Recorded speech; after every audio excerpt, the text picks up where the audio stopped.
5, 4, 3, 2. Hola, muy buenas tardes, noches. Pues es un gusto para mí estar con ustedes. Muchísimas gracias al festival, a esta 12ª ya emisión que tiene el Festival de la Revolución de Cultura en Yautepec 2020. Y pues estoy muy contenta, sobre todo porque tenemos en este panel a pues grandes amigos, importantes promotores y gestores culturales también, que me gustaría presentarles para engalanar esta mesa. La mesa, bajo el título de Sector Cultural y Artístico en la Pandemia, bueno, pues tiene a grandes amigos. Y me gustaría leer un poco las líneas curriculares de algunos de ellos con la posibilidad de que cada una nos amplíe más información sobre su actividad. Y comienzo con la maestra Diana Jiménez Cárdenas. Ella nos dice, aunque joven, Dina es bailarina con 3 décadas de experiencia. Actualmente es coreógrafa del ballet folclórico Huehuecoyotl, antes Yaotlitepetl, fundado por su mamá, la maestra Jacquelina Cárdenas San Román.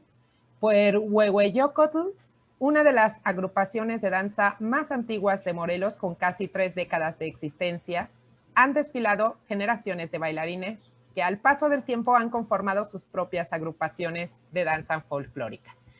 Bienvenida, maestra Diana. Muy buenas tardes, noches. Y pues platíquenos un poquito más acerca de sus actividades. Es un gusto estar con ustedes. Muy buenas noches. Muchas gracias, maestra Alejandra.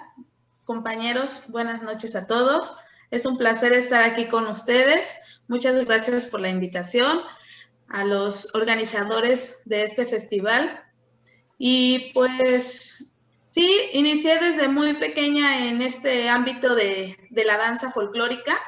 Desde niña pasé mis primeros años tomando clases de danza en el Seguro Social con la maestra Elvira Sánchez Montaño y que posteriormente continúo con esos estudios con mi mamá, la profesora Jacqueline Cárdenas San Román. Y pues prácticamente que esto viene de herencia, de tradición, al ver que mi mamá también hacía este arte, pues yo seguí igual sus pasos, llegó a tal grado de gustarme mucho y seguí estudiando. Desafortunadamente aquí en Morelos todavía no estaba la carrera de danza. Usted sabe que es como muy joven esta carrera, tiene pocos años de que se abrió aquí en el estado de Morelos. Y bueno, después ingreso al Centro Morelense de las Artes a estudiar la licenciatura en Pedagogía de la Danza Folclórica Mexicana, la cual hace poquito acabo de concluir y en el cual tuve el gusto de que fuera usted mi maestra también. Muchas gracias, Diana. Sí es cierto, porque además pues también doy clases, entonces se imaginarán que soy maestra de muchísimas personas y es un gusto. Diana, muchísimas gracias. Y pues también me gustaría presentar a mi queridísimo amigo, compañero de trabajo, ¿no? De muchas batallas en pro de esta área cultural, a mi querido Marco Antonio Tafoya, y voy a leer unas pequeñas líneas también para poderles presentar y que él nos pueda ampliar información. Él es músico tradicional, trovador suriano y un gran promotor, de verdad un gran promotor y gestor de desarrollo cultural comunitario en el municipio indígena de Sosocotla. Fundador también de la radio comunitaria Sinlincali y del Centro Cultural Comunitario Yancuic Cuicamachantli. Ay, bueno, es que Marco, perdón, que tiene... Y ya le cambiamos el nombre, ¿eh? Ay, antes mira. era Centlalistli, Tlaquehualistli, Tonemili, Xochocoltecayo. Miren qué lindo se escucha. Perdóname, Marco, pero realmente mi no te preocupes. Es malo en esto. Y bueno, él tiene sus antecedentes en lo que fue, bueno, el espacio tiene sus antecedentes también en lo que fue, y mira que le voy a insistir en el Centlalistli. Ánimo. Tlaquehualistli, Tonemilis Xochocoltecayotl, Eso es. que es el Centro de Promoción Cultural El Jugo de la Ciruela. ¡Ay, qué lindo! En Xochocotla, Morelos. En un trabajo ininterrumpido de 13 años, y para mí que es más, perdón que lo dude, porque uno cuando es promotor lleva muchísimo más años, y lo suyo con el eslogan que le acompaña es por la reconstrucción de los territorios culturales a través de la intervención educativa y el ejercicio de patrimonio cultural intangible. Marco, bienvenido. Por favor, platícanos un poquitito más acerca de tus trabajos. Pues muchas gracias por la invitación, gracias, qué agradable encontrarnos en esta mesa. Y bueno, sí, tienes razón, uno realmente, a mí me tocó ser de los chavitos que andaban dando lata a la hora del desfile. Pues mis padres fueron maestros rurales y bueno, o sea, siempre era la asamblea en la casa, o sea, siempre había mucha gente. Entonces sí crecimos en ese ámbito de andar haciendo cosas siempre, ¿no? Y yo creo que ya no se nos va a quitar, ¿no? Por algo estamos en esta parte. ¿Y qué estamos haciendo nosotros? Bueno, ahorita estamos trabajando mucho de manera profunda la reconstrucción, como decimos, del territorio cultural, pero sobre todo comenzando a hacer que la gente retome mucho de su identidad, pero no es como retomar la identidad del pasado porque así debe de ser, no, sino es cómo la va a reconstruir, cómo va a comenzar a asumir y a recordar ese compromiso de vivir en colectivo, como nos lo platicaron en nuestras viejas leyendas, y que de alguna manera ahorita en la construcción del municipio nos está llevando a hacer acciones que nos van a costar mucho trabajo definitivamente, pero que nos van a llevar a redignificar una buena parte de eso que ya perdimos, que tiene que ver con la colectividad, ¿no? Se ha dejado, se ha alejado, bueno, hay mucho que trabajar sobre eso, y bueno, ahorita el proyecto del Centro Cultural tiene ese impacto. Estamos trabajando con 120 familias en un nuevo proyecto, fueron 52 en el proyecto de reconstrucción y preparando la feria del libro, que no sabemos exactamente cómo queremos. Nos revelamos a la idea de que hay que estar encerrados todo el tiempo, nos revelamos a la idea de que tenga que ser el gobierno quienes nos dicten las normas, ¿sí? Nosotros creemos que tiene que haber soluciones comunitarias y no solo la mitigación que dice el compañero Gatell, sino más bien cómo construimos nosotros esta resistencia y cómo vamos a repensar lo que nos dejó evidente el COVID, así como nos dejó evidente el sismo, ¿sí? Cómo nos vamos a repensar desde el ámbito cultural y cómo vamos a impulsar los lenguajes artísticos para crear los significados que necesitamos ahorita en esta nueva normalidad que no tiene que ser la oficial, ¿no? Eso creemos, ¿no? Ya ves cómo somos. Muy bien, Marco, la verdad es que sí es muy interesante tu trabajo y bien lo recuerdo, como bien dices, en el sismo, y bueno, pues vamos a tener la posibilidad de escucharles un poco más, ampliando todos esos proyectos que tenemos en tintero, que nunca se terminan. Y pues para también conocer el trabajo que hace nuestra queridísima promotora cultural Rocío Zavala, me gustaría también leer algunas líneas para que pues pudiéramos conocerla un poco más. Ella es cantante de música tradicional y bailarina de sones, integrante del dueto de Alazán y El Rocío, promotora cultural de talleres, festivales y encuentros como La Rueda de San Miguel, Círculo de Corrideros. La maestra Rocío es cofundadora, junto con su esposo, el maestro Marco Antonio Rubio Jiménez, y sus hijos Pablo y Andrés Rubio Zavala, del Centro Cultural Comunitario El Dichoso Lugar en Yautepec. Y que este año, además, están de manteles largos porque están cumpliendo 10 años. Felicidades, maestra Rocío, por este espacio, y pues platíquenos qué ha sido tener 10 años en este espacio. Bueno, me presento primero para quienes no me conocen. Soy María del Rocío Zavala Ledesma, porque nunca quito el nombre de mi madre, a la cual honro. Y bueno, yo nací en el estado de Guanajuato, provengo de una familia de músicos y compositores tradicionales por generaciones, desde mis abuelos. Ya tenemos ahí la costumbre de la composición y del canto precisamente.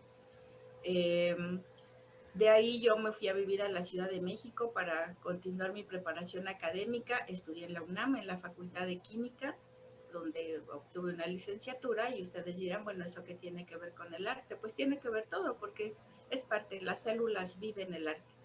Entonces, ahí en la Facultad de Química queda mucho tiempo que uno puede aprovechar para lo que quiera. Yo lo aproveché para capacitarme ya de una manera más formal en la música y en la composición, ya más formación literaria, ¿no? Ejercí la carrera muchos años. Me alejé de la música un poco, bueno, me alejé en cuanto a que yo no lo hacía, pero pues bueno, compartía mi vida con un músico, un laudero, ¿no? Entonces, así como alejarme, pues no tanto. Y ya una vez cuando decidimos venirnos aquí a Morelos, pues tuvimos así la inquietud al ver a un montón de chiquillos ociosos en la calle, así como que algo les faltaba aquí, ¿no? Y entonces empezamos con un tallercito piloto en el patio de la casa, y al ver la respuesta que había, que en unos escasos meses ya estaban bailando los padres de familia con los chiquillos ahí en el patio, pues de ahí salió la idea de formalizar el sueño, y bueno, de ahí salió el dichoso lugar. A la fecha, pues ya tenemos 10 años, justamente ahora en 29 de septiembre cumplimos los 10 años, y lo celebramos con la Rueda de San Miguel.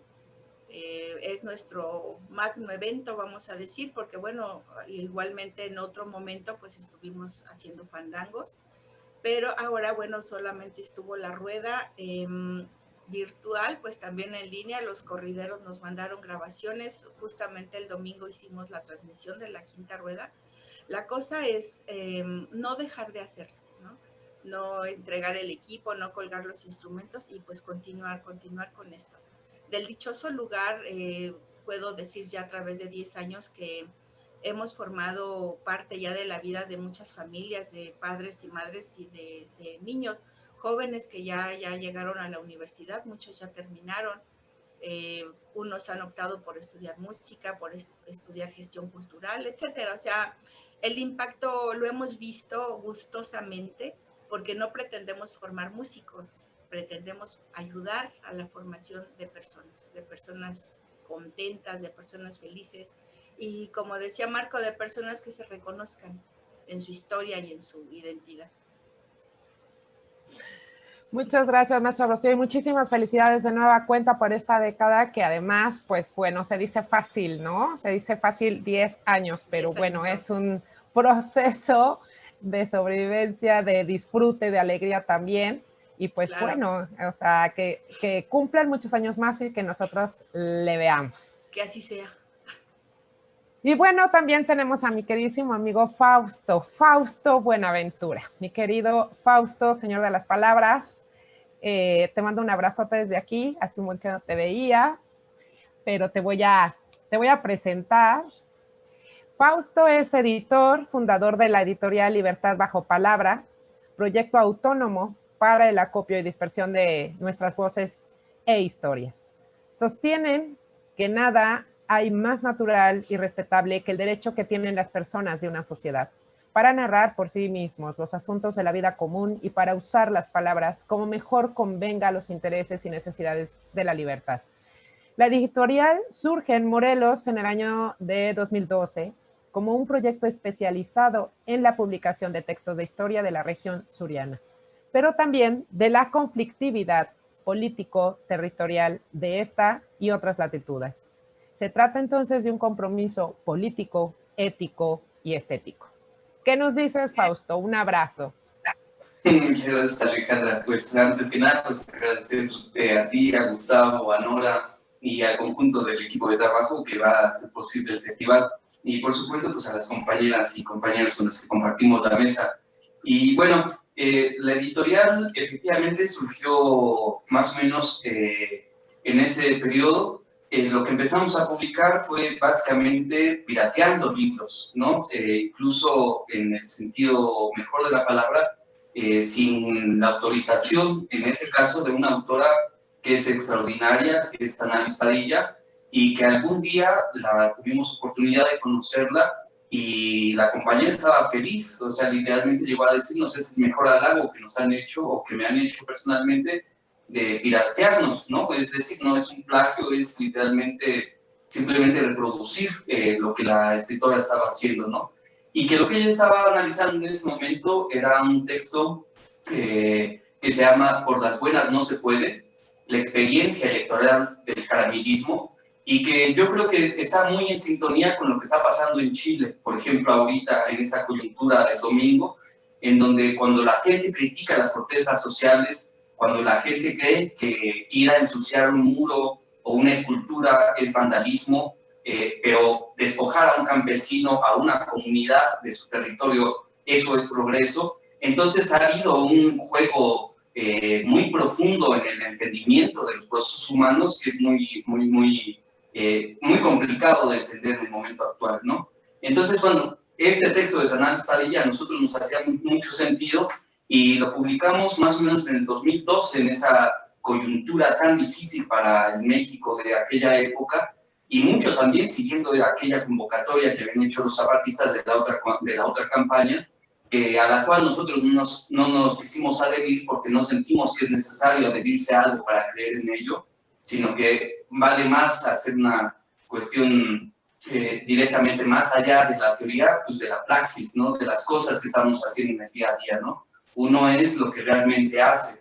En fin, y después de eso yo creo que la parte más interesante fue empezar a conocer a un grupo de historiadores y historiadoras jóvenes, muchos de ellos entre los 20 y los 40 años, que estaban realmente mamando de la teoría crítica, de esta nueva teoría crítica que le llamamos ahora, y que estaban intentando interpretar la historia de Morelos literalmente desde otra episteme, ¿no? No desde ese viejo positivismo que se había hecho en la historia morelense, y junto con ellos empezamos a descubrir chorros de interpretaciones muy verdaderamente muy novedosas, ¿no?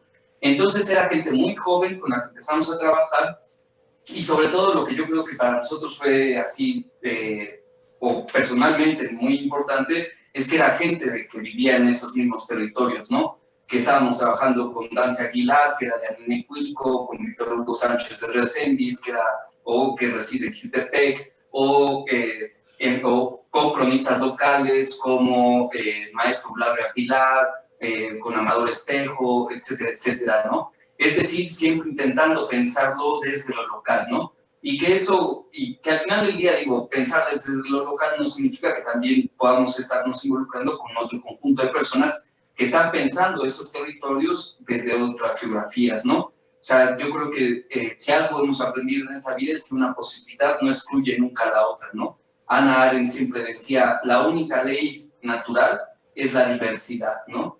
Entonces creo que ahí el ejercicio que hemos hecho sería pues más bien tener la fortuna de haber conocido a este conjunto de colaboradores y pues por supuesto de que haya un grupo de lectores y de lectoras que pues nos han hecho lo que más o menos somos ahorita, ¿no? Algo chico, pero para nosotros bastante grande.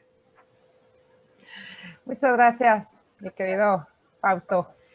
Pues va a ser muy interesante escucharles platicar sobre todo en el tema que nos aborda el día de hoy. Tengo a bien que comentarles algo. Fíjense que es muy probable que nuestro compañero Ángel Ortega se integre a la mejor durante el tiempo de la transmisión. Recordemos que también los tiempos y la transmisión en las comunidades lejanas suelen ser complicadas. Entonces, si lo vemos con muchísimo gusto, haremos la presentación también.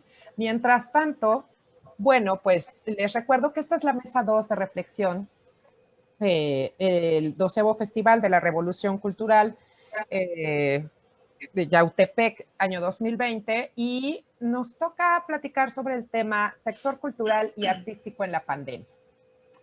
Me gustaría dar una pequeña introducción, sobre todo, para que podamos partir de algunas preguntas de la misma forma, con el mismo orden, y bueno, pudiendo tenerlo como antecedente.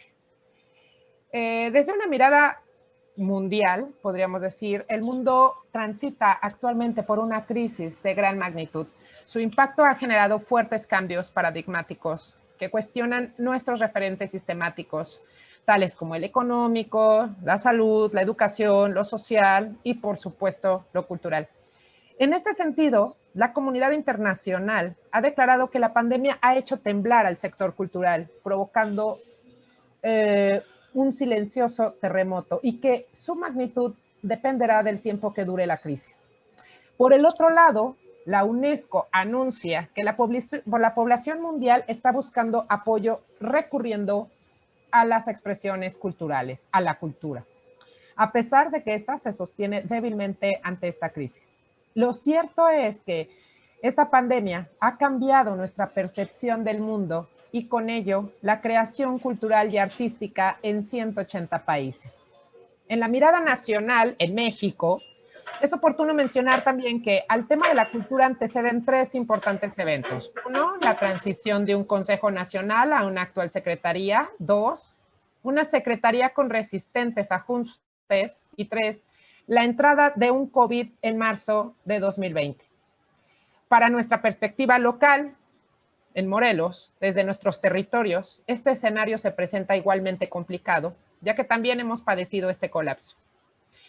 La primera pregunta, me gustaría comenzar ahora en un orden en la inverso, me gustaría comenzar con mi querido Fausto, sería, desde tu perspectiva en la gestión cultural, ¿qué papel juega actualmente la cultura en estos momentos de restricción general, Fausto?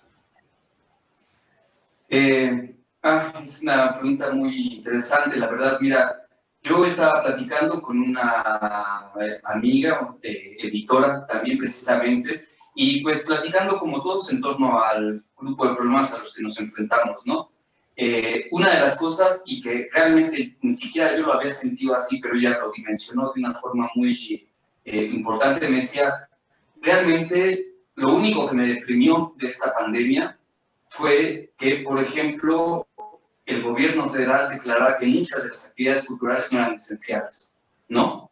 Eso yo creo que es una de las cosas que debería de ser tremendas, y que eso nos refleja realmente, o cuando veíamos las declaraciones del gobierno federal diciendo que nunca en la vida se había invertido tanto en cultura antes, en tiempos prepandémicos, por decirlo de alguna forma, como en este gobierno, pero cuando uno hace un análisis de qué es en dónde se están gastando estos recursos, pues en realidad es algo muy complicado de entender, ¿no? Es decir, aquí hay una disputa, pero no es una disputa de ahora, es una disputa que hemos vivido a lo largo de milenios, ¿no? ¿Quién tiene la capacidad de definir qué es cultura y cuáles son los criterios a través de los cuales se va a financiar la cultura, ¿no? Yo creo que ahí ese es el verdadero problema, ¿no? Y ahora, ¿qué es lo que está pasando ahorita en el ámbito cultural?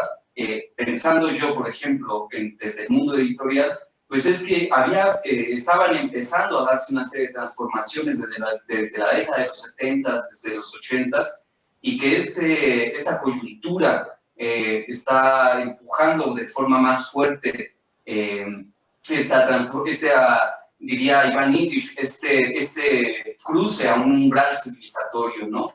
Ahora lo que vamos a tener en el mundo, por ejemplo, en el mundo editorial, es, si lo viéramos gráficamente, es como hay una caída, una depresión tremenda hacia las editoriales chicas, medianas, y los que están terminando siendo completamente fortalecidos, pues son las grandes corporaciones, ¿no? Random House, Grupo Planeta, que incluso han decidido dejar el eslabonamiento o sacar de la cadena de producción, ¿no? O de la vida del libro a las librerías, haciendo ellos venta directa a través de Amazon, lo cual me parece a mí que es algo que que el próximo año se va a reflejar en términos de un decrecimiento en términos de la vida de las librerías, pero verdaderamente terrible. Y que estos dos grupos, por ejemplo, gigantes, decían eso, es algo absolutamente preocupante, ¿no? Inclusive porque la gente que participa ahí es gente bastante inteligente, que cuando uno los escucha,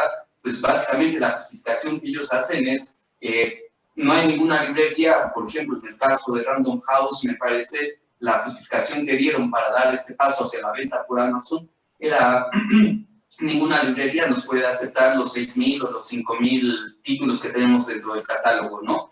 Pero, sin embargo, sabemos que eso tiene implicaciones de otro tipo, que cada vez que una persona que va y le compra a Amazon, que va y le compra a Mercado Libre, pues ahí lo que estamos haciendo es paliar el entierro de las librerías de barrio, las librerías locales que hay, ¿no? Y la otra parte es eso, o sea que tampoco tenemos nunca un diagnóstico que nos permita ver dónde estamos parados, ¿no? Ahorita, a través del COVID, se generaron algunos diagnósticos, la UNAM sacó este documento que se llama Para salir de la terapia intensiva, pero realmente, o sea, cuando uno ve toda la información, cómo se generan estos datos, pues es inentendible. Según este informe, en México hay cerca de 400 librerías. Según el Sistema de Información Cultural del Gobierno Federal, hay cerca de 1.600 librerías en el país y, por ejemplo, por hablar desde mi propia territorialidad, cuando uno revisa qué librerías en Cuautla, la única que hay es una papelería, ¿no? Cuando en realidad nosotros tenemos cerca de 3 librerías de viejo, 2 librerías grandes, etcétera, etcétera, ¿no? Entonces yo creo que en realidad lo que está, hay dos formas o múltiples formas de pensar lo que es la cultura en el marco de esto, y por un lado es las decisiones que se están tomando gubernamentalmente, y que creo que en eso fue muy afortunado el comentario de Marco, que es no podemos permitir que nuestra nueva normalidad sea aquella que está definiendo el gobierno, ¿no? Entonces, porque ese es uno de los grandes actores que están intentando impulsarnos, o sea, realmente no están llevando a una normalidad, no están gestionando la crisis, lo que están haciendo es confinarnos, ¿no? Es decir, nos están generando un campo de concentración en nuestras propias casas, en nuestros propios hogares, ¿no? Y por el otro lado, que creo que va a ser lo que vamos a platicar a lo largo de esta charla, es qué es lo que está sucediendo fuera del gobierno, que es lo que creo que es lo verdaderamente importante. Muchas gracias. Pues sí, en efecto, Fausto, creo que algo que tenemos atrasado es esos diagnósticos que si bien en algún momento arrojaban hábitos y consumos, estamos hablando que no se volvieron a hacer, por tanto esos datos hoy no nos ayudan en mucho. La importancia de los instrumentos y las herramientas para poder tomar decisiones a futuro, ¿verdad?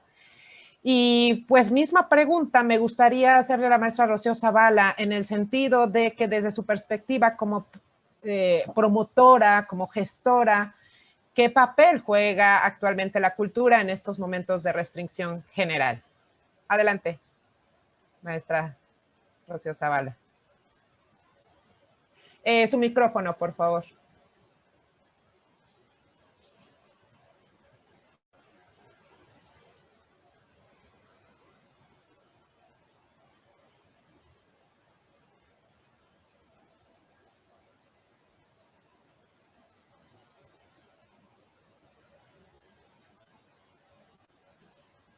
Ahí está.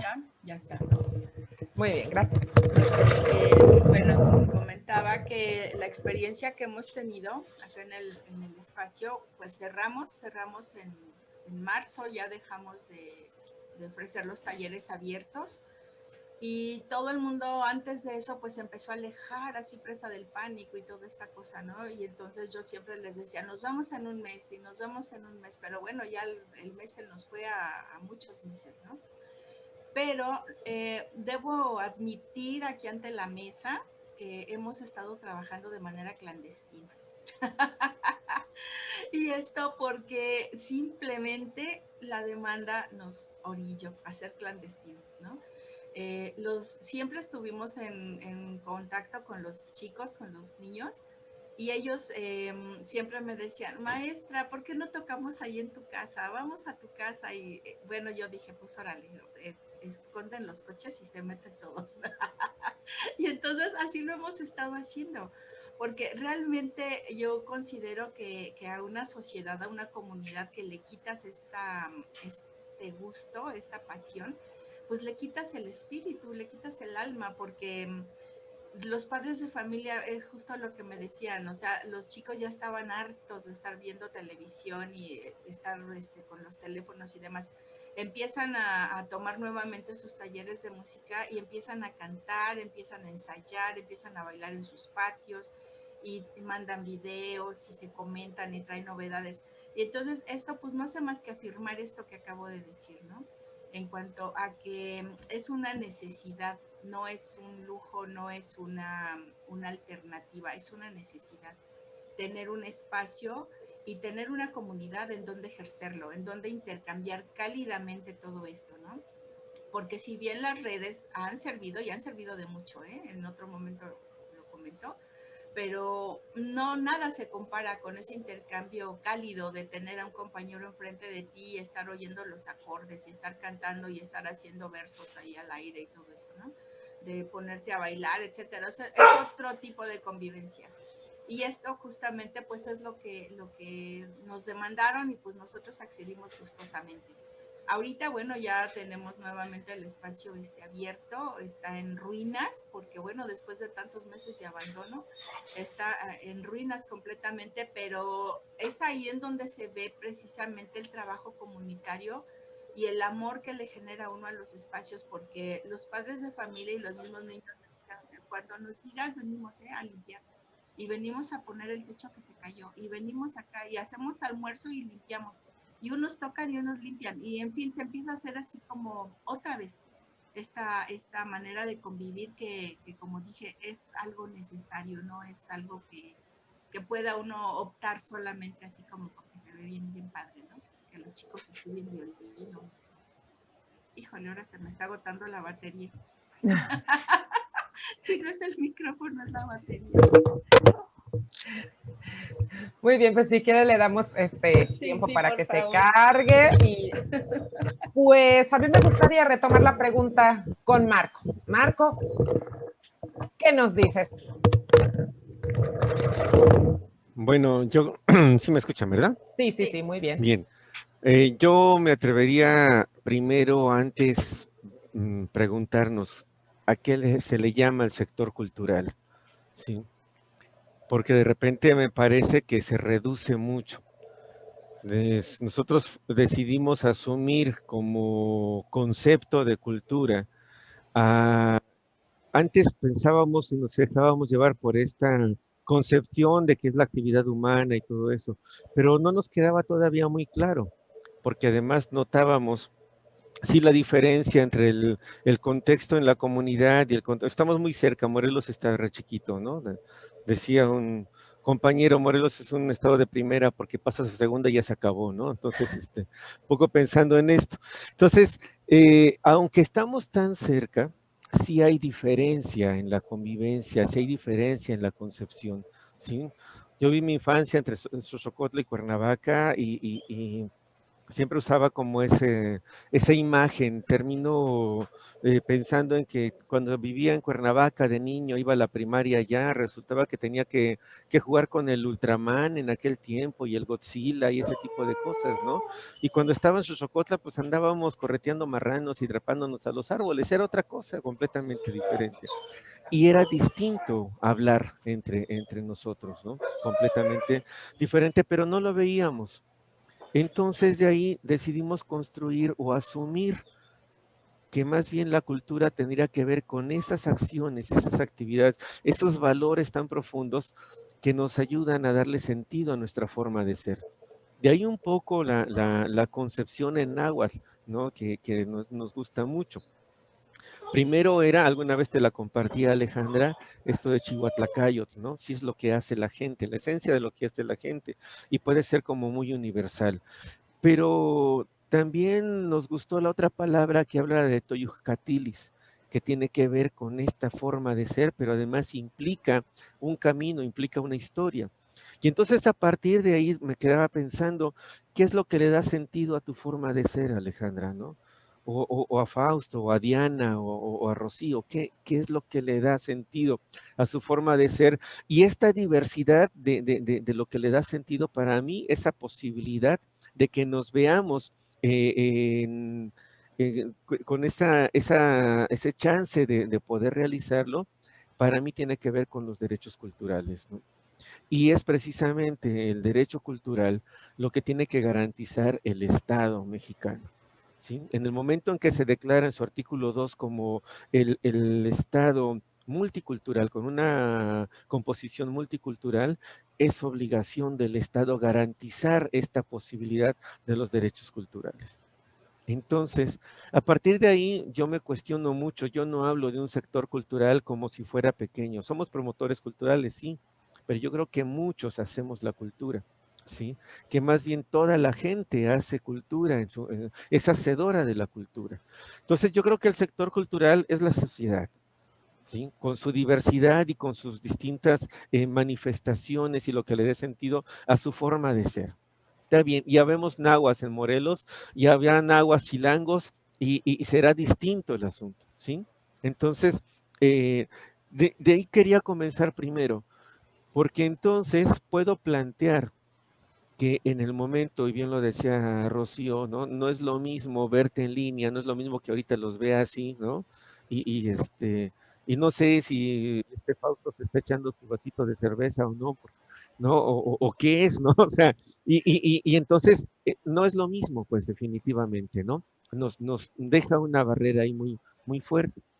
Pero ¿a qué voy en términos de que se da esta situación? Alguna vez veía una caricatura de Kino, una animación de Kino que se me hizo muy interesante, que de repente era la imagen de una silla presidencial arriba de un podio, ¿no?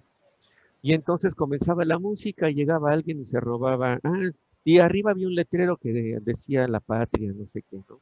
Y entonces comenzaba la música y llegaba alguien y se robaba las letras, y después se robaban la silla, y después o sea, hasta que no quedaba nada. Y llegaba un chavito sentado y sacudía y decía, qué bueno es llegar cuando todo puede comenzar, ¿sí? Y entonces a partir de ahí planteamos la experiencia del sismo no como una desgracia, sino, mira, es como la caricatura de Kino, ¿no? O sea, llegamos en el momento en el que podemos, sí, derrumbar todo y comenzar a repensar las cosas. Lo mismo asumimos dentro de este asunto de la pandemia. Y decíamos, ¿cómo vamos a repensar las relaciones? ¿Cómo vamos a repensar, por ejemplo, sí, esta forma de ser? Había cosas o hay cosas dentro de nuestra convivencia cotidiana, por ejemplo, en mi comunidad, que no nos gustan. Y aunque digan, es que son los usos y costumbres, decíamos, no es cierto. Eso no es verdad, ¿sí? Pero ¿en qué momento podríamos romper? Porque además son cosas apuntaladas con todo el sistema educativo, con todo el modelo educativo, me atrevería a decir, y que también promovidas por el sistema educativo. Como los roles de género, como el sistema patriarcal, que es también proyecto en ese sentido, dices, ¿cómo lo vamos a repensar? ¿Sí? Yo me acuerdo que nos emocionábamos con el jarabe tapatío, pero cuando entendimos cómo la vueltita final, donde el hombre pasa la pierna arriba de la cabeza de la compañera, sigue hablando de esa epístola de Melchor Ocampo, donde la mujer tiene que servirle al hombre, ¿no? Entonces decíamos, ¿cómo vamos a romper con todo eso? Y decíamos, sí, precisamente, dándole fundamento a la forma de ser, ¿sí? Si en algún momento a nosotros nos enseñaron que el mundo se hacía entre hombres y mujeres, y nos enseñaron que no somos iguales, somos diferentes, y que tenemos que aprender a vernos como diferentes, ¿sí? Y esa diferencia no implica jerarquía. Y eso es lo que nos dijo la escuela, que era una superstición, porque estaba en las leyendas, porque estaba en nuestras oraciones, porque estaba en nuestra danza. Entonces, tendríamos que redignificar eso, ¿sí? Entonces, pensamos que precisamente voltear la atención y darle sentido, fortalecer la expresión cultural, nos va a llevar a apuntalar de otra manera esta convivencialidad, ¿no? Me parece que es fundamental por ahí. Si no, entonces, pues no sé, no vería, o sea, estaríamos esperando otra pandemia o algo más duro todavía, ¿no? Pero yo creo que es el momento como para repensarnos tantas cosas y entonces decir, ¿para qué sirve la cultura? Pues en este sentido, nosotros pensamos que cuando le damos sentido a la comunidad, entonces construimos una resiliencia comunitaria, construimos hasta un humor social, ¿no? Como pilares, ¿no? Nos podemos burlar a lo mejor sí, de quien se espantó o nos burlamos de nosotros mismos cuando de repente estornudamos y todos nos voltearon a ver, ¿no? O sea, decía un compañero, cuando una vez que estornudamos y nos voltearon a ver todos y él volteó y dice, oigan, hace 3 meses la gente educada decía salud, ¿no? O sea, y cosas como esas, ¿no? Que vale la pena repensar. Y creo que la cultura tiene ese papel importante y que precisamente como es una construcción colectiva, tenemos el chance de construir algo de manera que impacte realmente a la sociedad, ¿no? A mí me parece que por ahí va. Pues a mí me parece que no estamos tan perdidos y creo que es gran faro de lo que nos estás comentando, Marco. Y bueno, vienen otras preguntas que pueden completar justo este pensamiento colectivo, a ver cómo podemos hacerlo. También me gustaría presentar, a preguntarle a Diana. Diana, tú también, platícanos, ¿cómo interpretas actualmente el papel de la cultura en estos momentos de restricción general? Bueno, pues yo creo que la pandemia nos vino a ayudar para que la cultura pueda ser revalorada, que se den cuenta que no podemos estar separados de la cultura y de nuestra vida, ¿no? No la podemos separar de nuestra vida común, diaria, cotidiana. Al igual que estaba escuchando a la maestra Rocío, que empezó a decirles a sus alumnos, ¿no? Que nos vemos en un mes, ¿no? Primero eran 15 días, luego un mes, y así nosotros igual con nuestros alumnos de danza, igual les tuvimos que decir, no sabíamos para cuándo nos íbamos a volver a ver, y empezamos con las clases en línea, pero nos dimos cuenta realmente de la importancia que es el estar el uno con el otro, convivencia que hay que tener con todos a la hora de estar bailando, a la hora de estar ensayando, de estar... Eso no lo puedes comparar con nada, la verdad, no se puede sustituir por medio de las clases que tratamos de hacer. Entonces, igual comenzamos a trabajar primero en el patio de la casa, como decía la maestra Rocío, ya todos los papás nos pedían de favor, maestras, ya reactiven las clases, por favor, mis niños ya no pueden más. Entonces llegó un punto en que ya eran las clases en línea de la escuela y también las clases de danza, que era su único como que lugar de esparcimiento, su lugar para poder desfogarse, hacer todo lo que ellos... sacar todo lo que traían, era también estar en las clases en línea. Entonces vimos como que eso no estaba como que funcionando muy bien. Entonces comenzamos con ensayar en la casa de mi abuelita, de la mamá de mi mamá, ahí en el centro de Yautepec, y empezamos poquito a poco. Y ya actualmente nos dieron la oportunidad de poder estar en los ensayos en la Casa de la Cultura, ya en un espacio un poco más grande, ¿no? Entonces, el hecho de que ya tener ahí a los muchachos y todo, pues estamos ahí poco a poco trabajando con ellos para que otra vez, es como empezar otra vez de cero con ellos. Empezar... ahora sí que van a decir muchos, pero ¿por qué? ¿Por qué? Pues porque todo ese trabajo que se ha hecho durante muchos años, el trabajo de bailarín que se hace durante muchos años, en estos meses, pues se pierde, se les acaba todo lo que habían ganado. De repente se les olvidó todo y hay que volver a empezar, hay que volver a decirles y todo, pero los chavos todos tienen muy buena actitud, muy buena disposición, nos agradecen mucho por ya haber empezado estas clases, porque definitivamente es el lugar para poder convivir y hacer las cosas que no se pueden hacer en estos momentos, ¿no? Y pues sí, yo lo único que considero que nos ha servido de experiencia a todos para darnos cuenta que no podemos dejar a un lado y que pueda ser una vez más revalorada, ¿no? No puede estar Así es. fuera de nosotros, de nuestras vidas, en todos los sectores.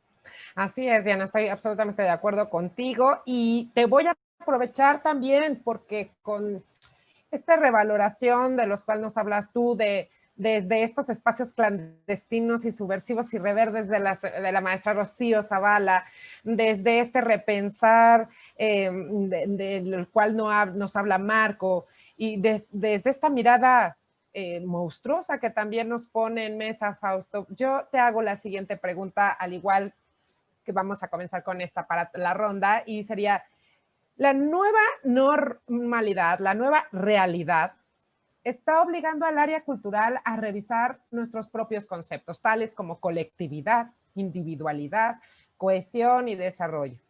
¿Cómo podemos establecer nuestros análisis, nuestros métodos, nuestras propuestas, generando reales posibilidades, pudiéndolo hacer realmente? ¿Tú qué opinas?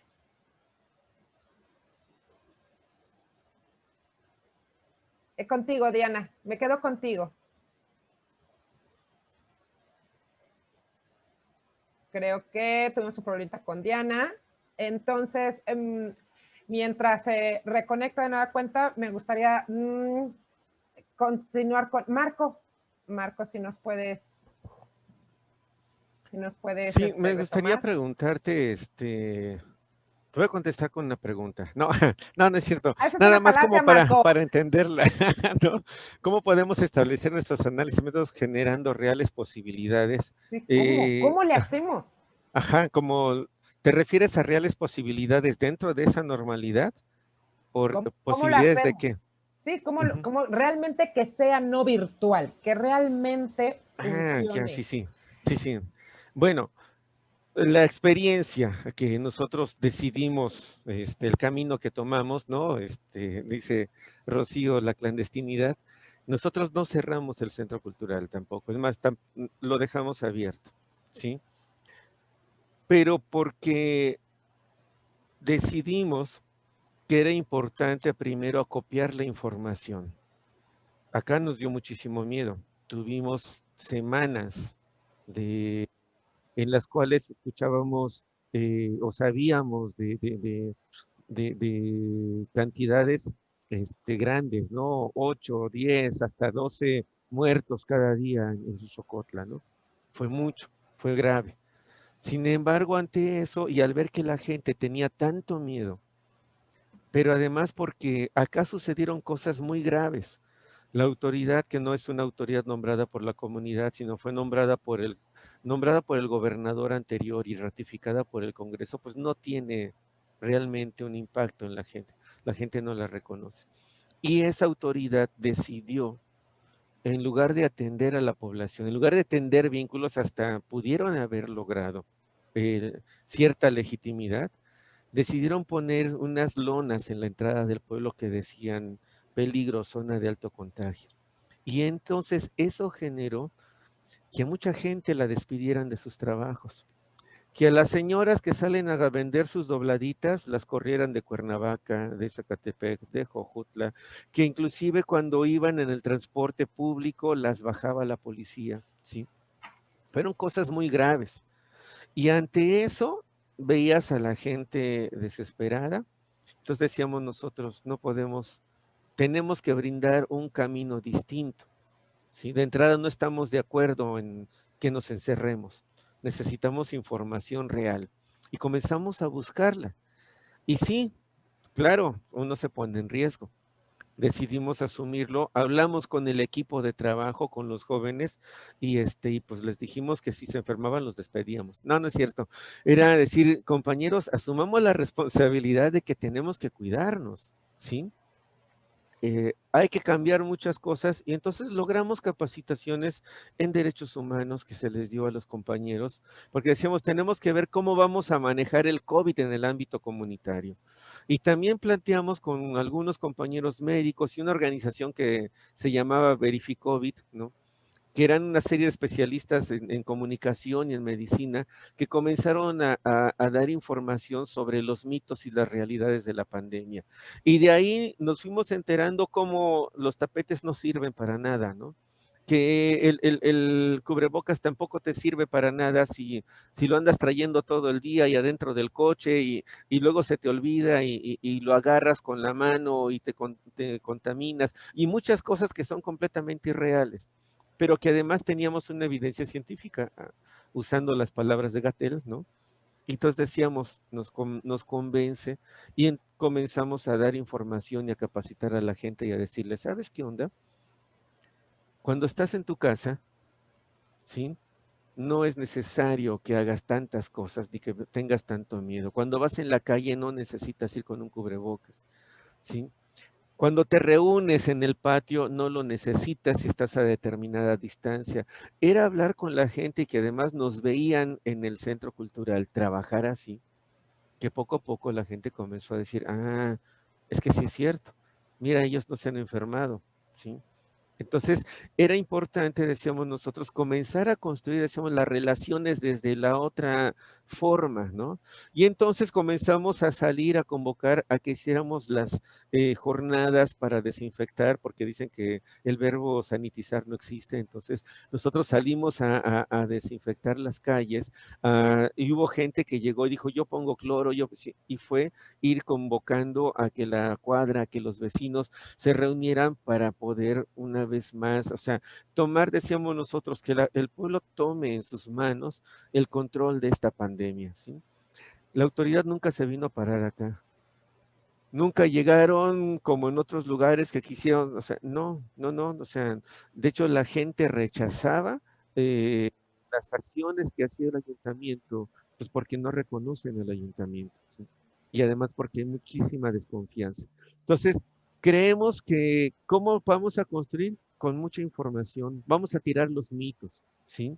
¿Cómo nos ofendió ver a los comunicadores o los periodistas de Televisa encerrados y diciendo, ya me enfermé y ya se enfermó fulano, ya, o sea, pues que generas muchísimo miedo.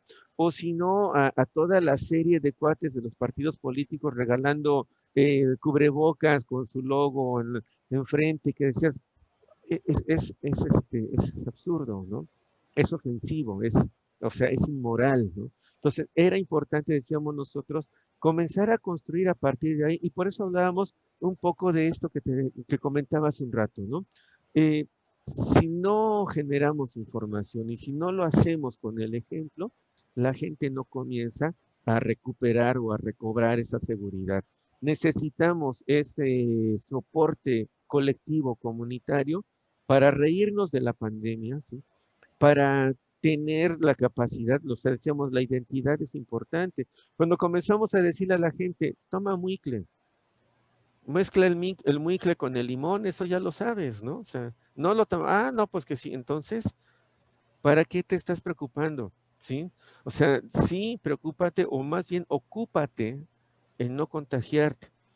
Ocúpate en no seguir tomando cervezas ahorita porque te vas a dañar más, ¿no? O sea, si ya ocúpate en eso, ¿no? Y acuerda y recuérdate de toda la gran cantidad de acervos de medicina preventiva que nos enseñaron desde niños. Por eso decíamos, ¿cómo redignifico? Y entonces deja de joder a la plantita y échale agua porque la vas a necesitar, ¿no? No la tienes, nos compartimos y es comenzar a intercambiarse plantas y entonces ya conocimos un chorro de recetas nuevas, ¿no? Y ya conocimos otra vez todas esas recetas de cocina que ya se nos habían olvidado. Y entonces recuperar los quintoniles que aquí la gente ya no comía, o recuperar los chipiles ahorita. Y, o sea, era mucho y la verdad nos parece que el generar el tejido comunitario, el tejido colectivo, es para nosotros ahorita es el reto de construir nuestra normalidad, ¿no? No sé qué tan nueva pueda ser. Vamos para allá con la siguiente pregunta, exactamente. Y justo hacemos lo mismo, ya después de de todo este avance que nos da Marco, a mí también me gustaría preguntarle a la maestra Rocío Zavala, es ¿desde dónde? ¿Desde dónde estamos hablando cuando estos conceptos de colectividad, individualidad, cohesión, desarrollo, tal parece que nos obligan a tenerlos que entender de otra manera? Cuando nuestra primera acción cultural es estar en interacción social. Y ahora, ¿cómo lo podemos entender para poder seguir haciendo? Maestra Rocío Zavala, si gusta abrir su micrófono. Bueno, yo considero que el primer pilar con el que tendríamos que lanzarnos para continuar, para empezar eso de nueva realidad y nueva normalidad, pues yo le quitaría lo nuevo, porque la cosa es real y es normal, nada más. Sí, nuevo porque, vamos, es una cosa y punto, ¿no? Entonces, para construir a partir de esta experiencia de la pandemia, yo creo que el primero es ser honestos, tener honestidad en nuestras acciones, porque realmente no es novedoso lo que tendríamos que hacer. Si bien hemos sido muy desatentos en cuanto a nuestro comportamiento, y de ahí pues que ahora todo eso nos lo vendan como una novedad. En cuanto a que nunca ha sido bueno escupir en la calle, ¿no? Ni estornudar, así lanzar todos los bichos al aire. Si estás enfermo, quédate en tu casa. O sea, eso ha sido siempre, no es de la nueva normalidad ni de la nueva realidad. Simplemente es retomar esas cosas que nos habían enseñado desde que éramos pequeños, pero que después ya quedaron en desuso y entonces ahora ya podíamos andar contaminando y destruyendo el mundo. Lavarte las manos cuando llegas de la calle, antes de comer, etcétera, ¿no? O sea, son cosas así que normalmente se hacen, y entonces, más que reinventar, yo creo que es retomar, voltear para atrás y ver esas cosas que ya hemos estado haciendo constantemente, y fomentar, pues en mi caso, que convivimos más con niños y jóvenes de, pues ponle nivel secundaria, retomar esto. Yo les digo a todos, llegan todos con cubrebocas porque, bueno, es una... pues tienes que salir y andar ahí en la calle con el cubrebocas. Pero llegan al dichoso y entonces yo les pregunto cuando se sientan enfrente de mí, ¿quién está enfermo? No, pues yo no, pues quítense la máscara entonces, ¿no? Y entonces todos empezamos y tomamos la clase así, viéndonos las caras y viéndonos las bocas cuando reímos y cuando hablamos, ¿no? Y entonces a la salida, pues todo el mundo otra vez se vuelve a poner la máscara, entre que tienen que ir al súper o a la panadería o a donde sea, en donde, pues bueno, tienen que asumir ahora esa regla, ¿no? De estar cubriéndose. Ahora, en cuanto a lo individual y lo colectivo, pues yo creo que la individualidad es justamente la primer célula de la colectividad. Y si yo como individuo estoy trabajando con esa virtud que es la honestidad, entonces estoy empezando a crear un tejido sano, un tejido honesto, un tejido con memoria, con esa memoria que yo traigo de años atrás y que ahora yo le estoy pasando a las otras generaciones, al igual que sus madres y que sus padres. O sea, somos un todo. No hay una cosa así que tú puedas poner por separado porque es imposible. Un individuo solito no existe como tal. En ninguna parte se muere. Entonces necesita fuerza el colectivo para poder florecer, para poder crecer. ¿De qué serviría que yo fuera la mejor cantante o la mejor bailadora si voy a bailar para mi sombra, ¿no? ¿Quién me va a donar acá el compás o quién me va a lanzar un paliacate, ¿no? Y en cambio cuando se hace esa colectividad se va haciendo la música y se va haciendo la danza completa. Entonces, yo pienso que más que reconstruir o construir es voltear para atrás y retomar lo que ya hemos sabido de siempre, igual así como decía Marco en cuanto a la medicina tradicional, al uso de las plantas que uno hacía crecer en el patio de las casas, ¿no? Ahora que estuvo la lluvia, pues yo salí a cortar verdolagas, a cortar quelites, a flores de calabaza, a cosechar mi fruta. Yo no iba al mercado. Y entonces a los grupos de WhatsApp en donde estábamos comunicados así en colectivo, yo subía, oh, este es mi desayuno de hoy. Ahora voy a comer esto, ahora voy a comer aquello. Y les pasaba la receta, yo les decía, salgan a su patio, ahí corten, ahí tienen todo, vayan a la calle, no sé, o sea, un sitio en donde puedan encontrar esto y todos podemos hacerlo. No necesitas el huevo, no necesitas, en fin, pero es voltear a ver esa vida que siempre hemos tenido ahí, enfrente de nosotros, pero que nos hemos dejado llevar por la pasión de los medios de comunicación, de esos medios masivos que nos quieren vestir a todos iguales y que todos nos comportemos de la misma manera sin reconocer esa individualidad. Muy bien, maestra Rocío, pues agradezco. Como en otro mucho. Comentario, me falta una frasecita. Sí, sí, exacto. Es que la vi que se congeló y dije, ay, a lo mejor la perdemos. Qué bueno que está. Sí. Muy bien, muchísimas gracias. Y pues me gustaría darle la palabra a Fausto. Fausto, ¿qué nos platicas también por esta misma pregunta para darle vuelta a otra pregunta? Seguramente nos da tiempo todavía de una más para cada una de ustedes. ¿Qué nos dices, Fausto?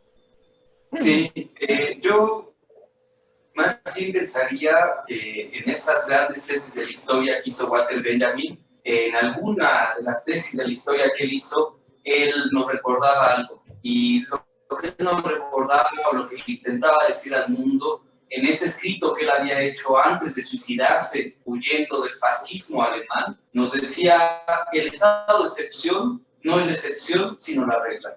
Lo que estamos viviendo ahorita a nivel mundial es una excepcionalidad única, ¿no? Que nos lo están inventando como si fuera un momento de crisis, pero que, como decía en el comentario anterior, más bien tiene que ver con los procesos de cambio a los que ellos querían empujar, ¿no? Y cuando me refiero a los procesos de cambio que quiere empujar el Estado, y esto lo hemos vivido desde esa transformación de los señores feudales hacia la transformación del Estado, tienen que ver con procesos económicos, ¿no? Si algo nos ha enseñado el marxismo realmente es que tenemos que pensar que hay una de las grandes premisas de la teoría crítica constantemente fue el motor de la historia es la lucha de clases, ¿no?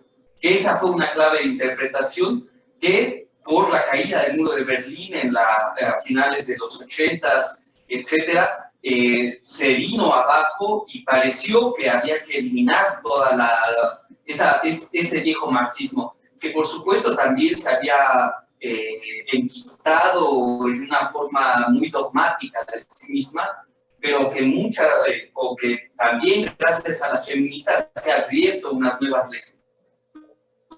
lecturas de entender el marxismo. Yo siento que también el maestro Bolívar Echeverría, si en algo hizo un énfasis muy importante de entender esta gran contradicción o de muchas de las aportaciones del marxismo, fue pensar en la contradicción o en el antagonismo que había entre los valores de uso y los valores de cambio. ¿Qué es a lo que me estoy refiriendo en torno a la pregunta? Es decir, ¿cuáles van a ser los criterios a través de los cuales podemos ir generando y establecer el análisis y los métodos para buscar las nuevas realidades, las nuevas posibilidades, etcétera?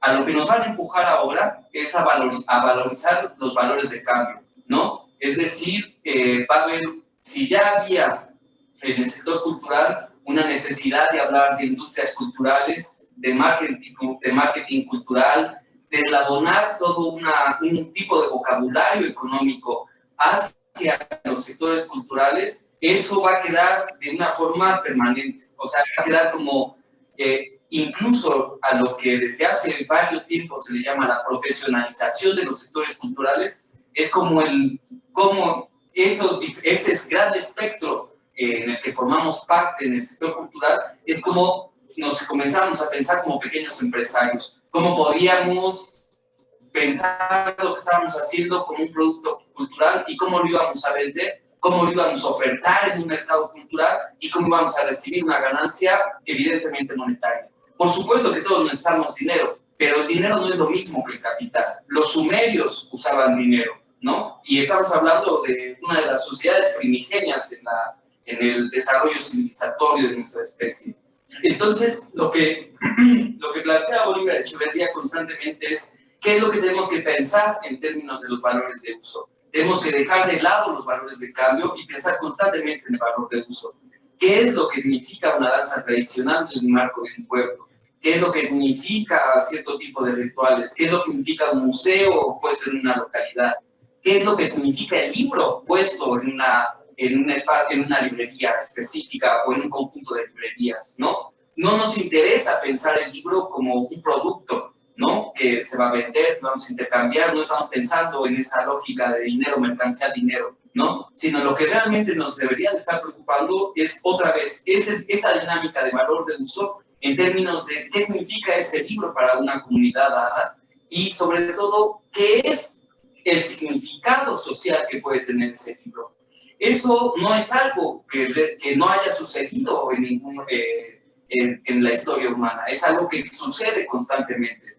Cuando se construyó, o por ejemplo, Jan Robert, el gran maestro Jan Robert, que falleció el mes pasado, pensando en que esto se va a permitir el próximo mes, él decía en algún momento, la lectura está a punto de convertirse en una actividad individual. A lo que él se refería es que en la historia de la humanidad, la lectura había sido una actividad colectiva. Cuando se fundó, por ejemplo, la Biblioteca Nacional de Argentina, aquella biblioteca de la que Borges había sido director durante un tiempo, cuando la fundaron ese grupo de liberales, en fin, había espacios dedicados exclusivamente para la discusión colectiva de los textos, ¿no? Es decir, había un tipo de nacionalismo bibliotecario, por llamarlo de alguna forma. Es decir, el libro tenía una función de desarrollo de una nacionalidad, de una identidad. Ese es el tipo, por ejemplo, desde el Estado de los valores de uso. Y en México también lo hemos tenido, la gran campaña vasconcelista, las misiones culturales. Todavía cuando yo era niño, en la década de los 90, todavía seguíamos leyendo los libros que se habían editado en los 20, las lecturas clásicas para niños, una cosa que se siguió editando durante mucho tiempo. Entonces, cuando estamos pensando en los valores de uso, es qué es lo que significa un objeto que ha sido que en el marco de la sociedad en la que vivimos ha sido capturado por el capital, pero ¿cuál es la función social que está cumpliendo esto? Y eso lo tenemos que pensar constantemente. Entonces, ¿cuál es el criterio fundamental? Es ese, ¿no? O sea, yo sentiría que esa es realmente la lucha que se ha venido dando desde hace 200 años, en parte teórica, etcétera, etcétera, pero pues que al final del día pues sería la gran lucha de este nuevo siglo, del siglo XXI, ¿no?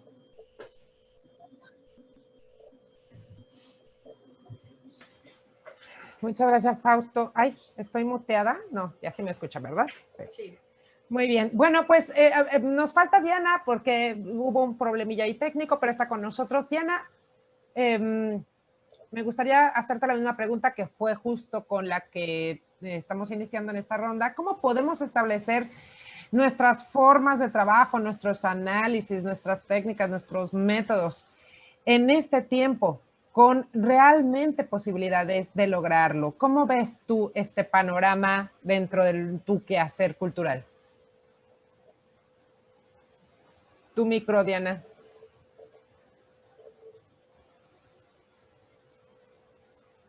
Si abres tu micro, Diana.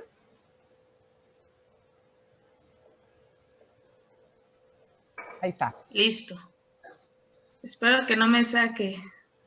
Tú dale. Sí, todos, sí me ven, ¿verdad? Sí, todo muy bien. Sí. Ah, es que les estaba preocupada. Bueno, pues nuestro quehacer va a seguir impulsando a los jóvenes a que no dejen esta parte de la danza. Nosotros seguimos trabajando aquí dentro del municipio, dando las clases, estando en eventos. Ahorita, por lo que estamos viviendo, nuestros eventos están siendo virtuales y pues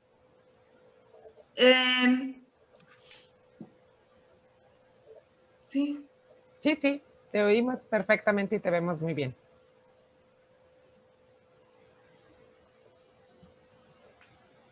Creo que la volvimos a perder, ¿verdad? Sí. Oh, qué tristeza. Bueno, pues estará integrándose en un ratito también.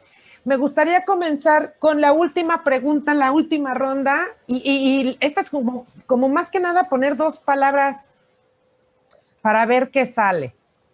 ¿qué onda con esto de la tecnología y la cultura? ¿Desde dónde? ¿Cómo lo vemos? ¿Cómo lo asimilamos? ¿Cómo se come eso? ¿Quién quiere comenzar?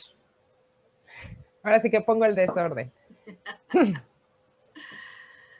Bueno, empiezo yo. Muy bien, maestra Rocío, adelante. Hay muchos votos. Exacto. Bueno, mira, ¿cómo utilizar la tecnología a mi favor? Vamos, indudablemente es un tiempo genial. A mí me encanta que tengamos esta posibilidad del Internet, de poder, en la experiencia que nosotros hemos tenido a partir de que nos encerraron o nos bloquearon ahí en el camino, estuvimos haciendo transmisiones en vivo, estuvimos cantando corrido, estuvimos conversando con gente de un montón de estados, de países y demás, y todo el mundo participando, ¿no? Y haciendo comentarios y cantando con nosotros y todo esto. Entonces, y para nosotros eso ha sido una buena posibilidad porque hemos conocido gente a través de la red que pues de otra manera, si no fuera a través de esto, no los hubiésemos podido ver, no hubiésemos podido intercambiar. Hemos trabajado con youtubers, conocimos youtubers que se dedican a la música tradicional, ¿no? ¿Cómo se dice? Se me fue la palabra. Bueno, a patrocinarla y promoverla y por todas partes, gente de la Tierra Caliente, de la Huasteca, y entonces ahora somos una red más grande que estamos utilizando a nuestro favor en ese sentido, ¿no? Porque hemos intercambiado todo esto de lo que yo hablaba. Ahora, a un nivel más cercano, pues ahí sí se pone la cosa más difícil porque, como dije en un principio, estar tocando, dando clases en línea, clases de música o de baile, estar como haciendo décima y toda esta cosa, pues se pone más difícil. Ahí sí yo creo que la tecnología me sirve para hacer anuncios, ¿no? Y estas cosas, pero no para hacer el quehacer cotidiano. Yo lo veo de esa manera.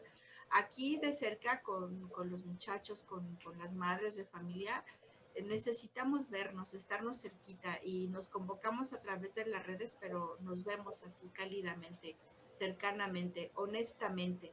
Con los compañeros que nos quedan a distancia, pues ha sido genial estar trabajando a través del internet, de estar viendo, de estar conversando y hasta de estar fandangueando, ¿no?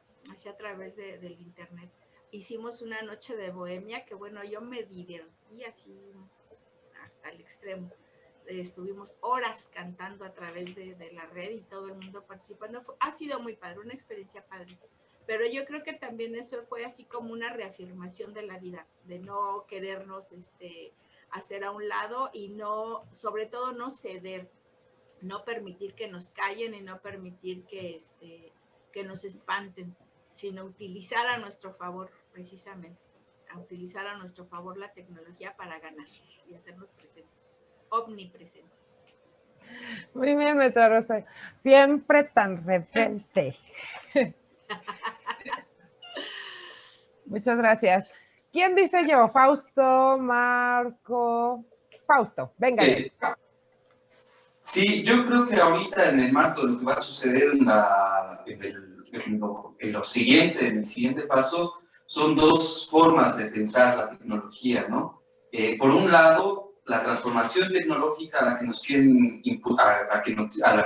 llevar, que es esta cosa de una sociedad zumificada, por decirlo de alguna forma, en donde todos nuestros enlaces son a través de estos sistemas, lo cual que, por supuesto, como dice la maestra Rocío, pues da la oportunidad. Yo he tomado un chorro de talleres y de cursos con gente de diferentes lados de América Latina, o de ver cursos que se dieron o conferencias que se dieron en diferentes momentos, en los que en ese momento tú estabas trabajando o haciendo otras cosas, y que, bueno, te da esa posibilidad, ¿no? Pero muy importante, yo sentiría, en el caso, por ejemplo, de esto, es que lo que tendríamos que pensar es que ninguna de las cosas, el avance tecnológico de algún momento, no significa la exclusión de lo otro. Es decir, por hablar en términos de cómo de las diferentes plataformas a través de las cuales transmitimos la palabra, pues lo que tendríamos que pensar constantemente es que la radio no sustituyó al periódico, ni la televisión sustituyó a la radio, ni al periódico, y el Internet no sustituyó a ninguno de los otros. Hoy por hoy nosotros somos un grupo de personas que muy fácilmente podemos en un mismo día escuchar la radio, ver un periódico, ver la televisión y estar en Internet, o sea, en diferentes momentos, ¿no? Entonces, yo siento que ese es uno de los, que ahí hay un problema del uso de la tecnología en términos de este confinamiento en el que estamos, ¿no? O sea, de que quieran que todo sea mediante estas plataformas. Yo ahorita, por ejemplo, incluso en la próxima feria del libro aquí en Morelos, la Universal, ni siquiera me quise inscribir, porque creo que ya ni siquiera vale la pena participar a veces de este tipo de dinámicas, ¿no? O sea, y más sobre todo en términos de cuando son presentaciones del libro, cuando son cierto tipo de actividades, ¿no? Cuando son diálogos, cuando son cosas de este tipo, está bueno, ¿no? Pero hay cierto tipo de cosas en las que tú dices, realmente esto lo único que está haciendo es una simulación. Y el Estado, la gente del CEDEM, la gente de la Secretaría de Turismo juega constantemente a la simulación, ¿no? Ahora que a la ex secretaria de Turismo la pasaron a la... ¿Por qué todo sucedía al azar en la Secretaría de Turismo aquí en Morelos, ¿no? Entonces, creo que ahí hay una forma de pensar lo que va a pasar con la tecnología. Pero también hay otra cosa en el mundo editorial, de pensar la tecnología en términos no en que lo que va a pasar es que, en el caso del mundo editorial, cómo vamos a hacer libros electrónicos o ebooks o este tipo de cosas. Yo creo que todas las cosas que realmente se podrían utilizar con la revolución tecnológica, pues han sido, realmente seguimos utilizando todas las computadoras como si fueran máquinas de escribir muy bonitas, ¿no? O sea, es decir, hay muy pocos libros que, por ejemplo, nos ofrezcan una realidad virtual a través del libro. Hay pocos libros que nos permitan explotar lo que realmente significa un libro electrónico, ¿no?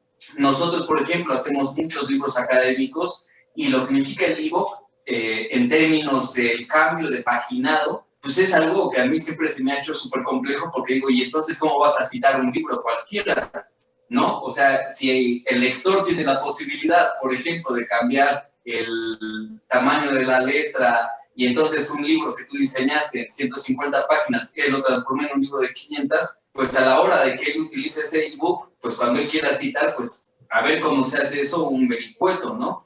Y en cambio, si hay un chorro de posibilidades que nos ofrece la nueva tecnología, que están completamente obsoletas, o sea, que en pleno siglo XXI no las estamos usando. O sea, es tan deficiente la forma en que estamos usando la tecnología que todavía hoy, 30 años después de que llegaron, le seguimos diciendo nuevas tecnologías, ¿no? O ese es o sea, así de fuerte ha sido la forma de receptividad de nuestra civilización hacia este cambio, ¿no? Y bueno, o sea, yo quisiera volver a continuar, o sea, o más bien volver a repetir, de decir, o sea, creo que realmente lo importante es qué es lo que significa el conjunto de nuestras actividades en términos de la sinergia que podemos generar en términos de nuestras propias sociedades, ¿no? Yo creo que lo que dicen constantemente los compañeros de Jan Quick es y que a mí se me ha hecho una premisa preciosa de la reconstrucción de nuestros territorios culturales, pero también habría que pensar una cosa que en el hoy por hoy es algo fundamental, que vivimos en un tipo de sociedad en donde estamos chorros de individuos y de actores involucrados desterritorializados, ¿no? Yo creo que eso es una cuestión fundamental. ¿Cómo construimos comunidad en el marco, por ejemplo, de una comunidad editorial, por ejemplo, que está absolutamente desgarrada y desterritorializada, en la que no hay tantas cosas que nos unan como puede unir a una comunidad desde hace siglos, cualquiera en un territorio específico, ¿no? Entonces, hoy por hoy tenemos también otra forma en la que los seres humanos hemos construido o estamos construyendo comunidad, ¿no? Entonces, ahí hay un doble proceso de complejidad, ¿no? En donde no solamente tenemos que luchar por la reconstrucción de nuestras comunidades, de nuestros territorios, como dicen, sino por comunidades desterritorializadas. Entonces, yo siento que ahí hay una complejidad muy fuerte, ¿no? Y que la tecnología nos puede ofrecer O sea, al final del día, yo creo que ahorita, y con esto quisiera ya más cerrar para no comerme los más minutos, que yo creo que ahorita lo que nos estamos enfrentando es a una encrucijada de la misma manera en la que la gente en la Edad Media se enfrentó, ¿no? La gente en la Edad Media realmente cambió, y me refiero a la gente de la Edad Media europea, que es lo que tenemos un poquito más investigado, que cambió su forma de vestir, cambió su forma de comer, cambió su forma de socializar, ¿no? Pero lo que realmente ellos no sabían y lo que no sabemos nosotros es si de todo este proceso de cambios va a resultar mermelada o mierda. Ese es el gran debate que tenemos que tener en la humanidad. Escoger los criterios a través de los cuales tenemos que decidir el proceso de cambio social. Así es. Y pues para abonar a este gran debate, este gran pensamiento, Marco, ¿qué nos dices? Cerrando este bloque. Todavía tenemos unos minutitos. Sí, yo estoy de acuerdo en esto, cómo se van a repensar las cosas. Y en términos de la tecnología también, otra cosa que nos deja evidente y así a todas luces, es que precisamente no nos hemos apropiado de estas nuevas o viejas tecnologías, ¿no? Hemos dejado muy atrás todo esto, o sea, es total, definitivamente, ¿no?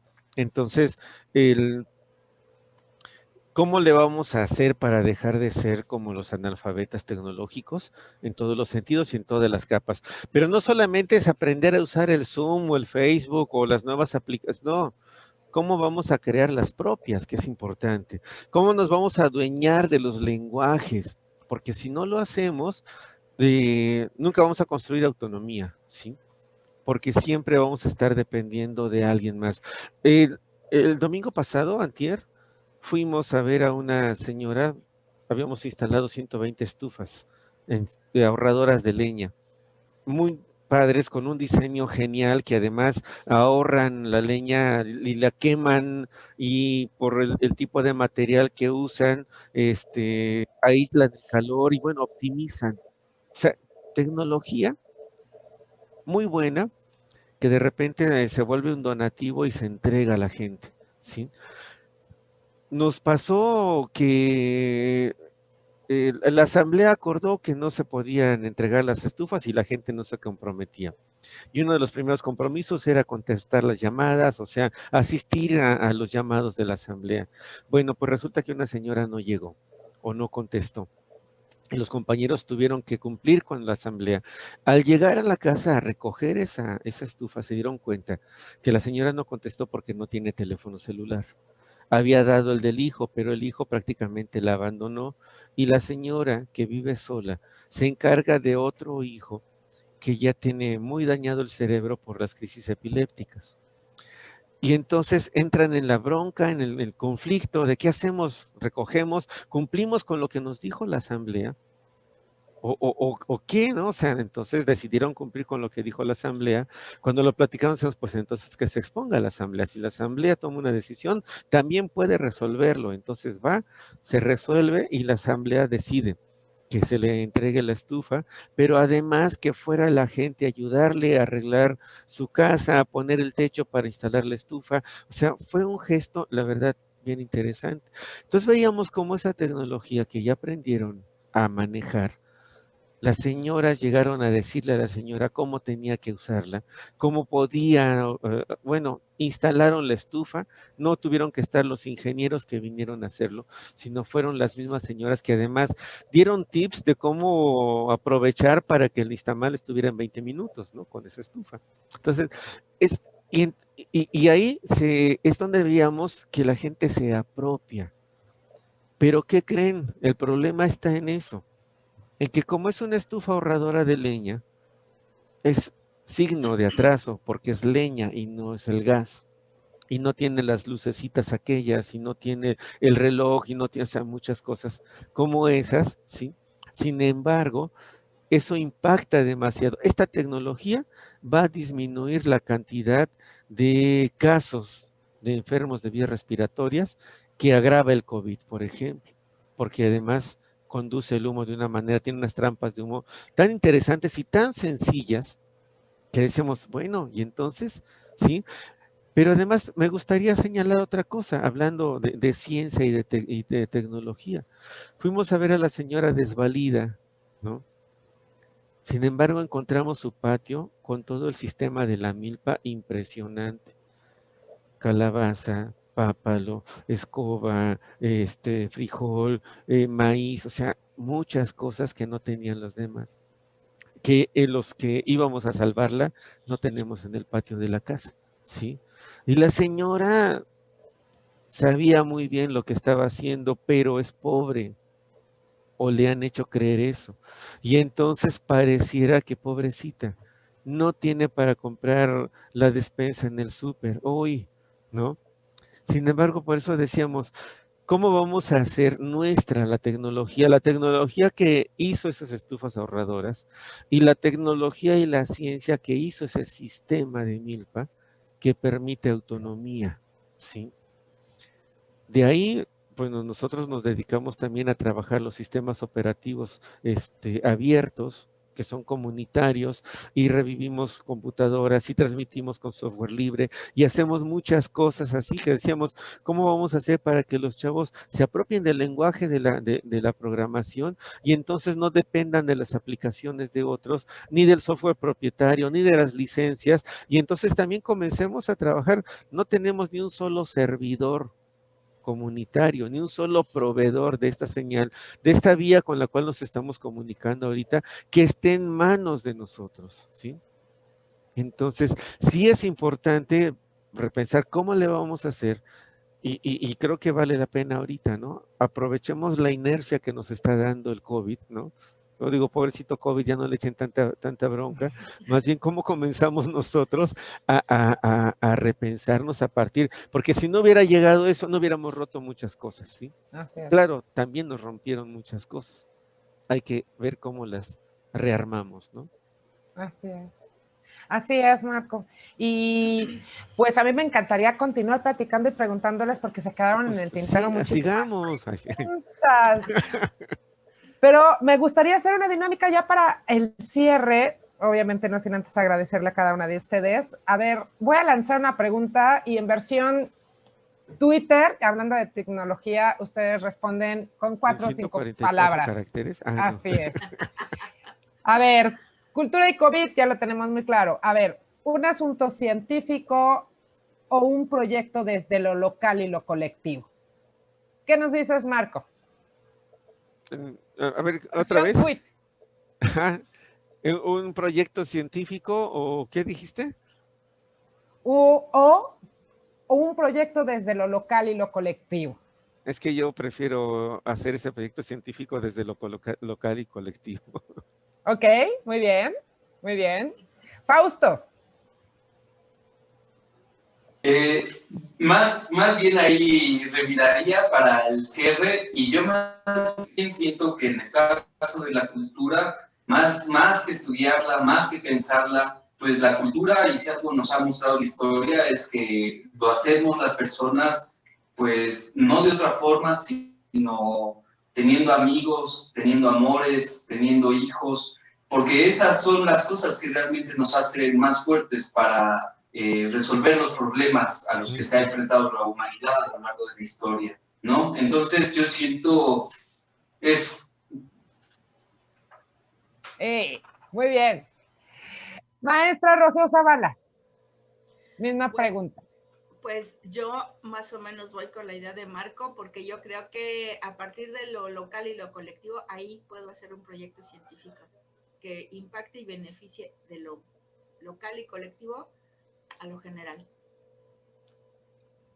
Muchas gracias. Pues sí, en efecto, he aprendido muchísimo de ustedes en todos estos comentarios. Marco, muchísimas gracias, porque sin tu forma, ahora sí que sin tus formas de explicarnos este sentido de ver las cosas desde otra perspectiva, con esta otra sombra, creo que sería muy complicado que nos pudiéramos sentar a platicar en algo que hemos estado trabajando todas.